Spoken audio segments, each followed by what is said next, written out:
Avvalambor assalomu alaykum, hurmatli aka-ukalar, aziz vatandoshlar. Mana inshaalloh 25-yilni ham qarshilab oldik.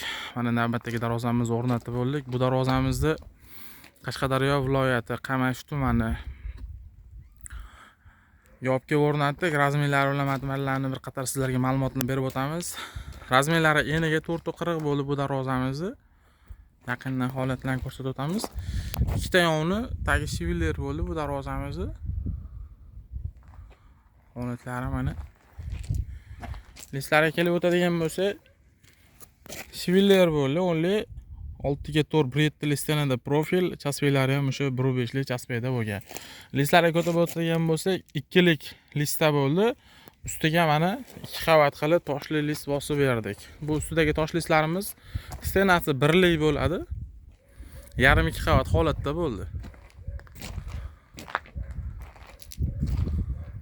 Darvozamiz holati.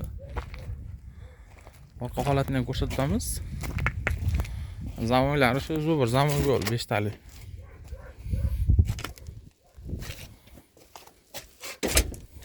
Bu 2 qavat holatdagisi, o'sha 1 qavat 1.8 2 lista bo'lgan, ustiga tosh list bosilgan. Agarda 3 qavat qilinadigan bo'lsa, bu orqasi tekis bo'ladi. Zatorlari o'sha tashqi zator bo'ldi.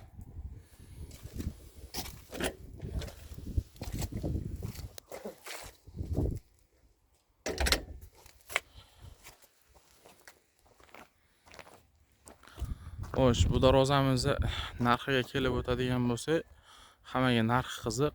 Bu darvozamiz 1 kvadrat metridan 1.200.000 so'mdan 1.600.000 so'mgacha tayyorlasa bo'ladi. Xuddi mana shu aytilgan materialda tayyorlab beradigan bo'lsa, 1 metr kvadrati 1.350.000 so'mdan O'zbekiston bo'ylab dastavka o'rnatish xizmati mavjud. Ekrandagi nomerlarga telefon qilsangiz ma'lumotlarni berib o'tamiz. Kanalda yangi bo'lganlar o'ng tomondagi qizil podpiska tugmasini bosib qo'yishni unutmaysizlar. Sog' bo'lasizlar, salomat bo'lasizlar.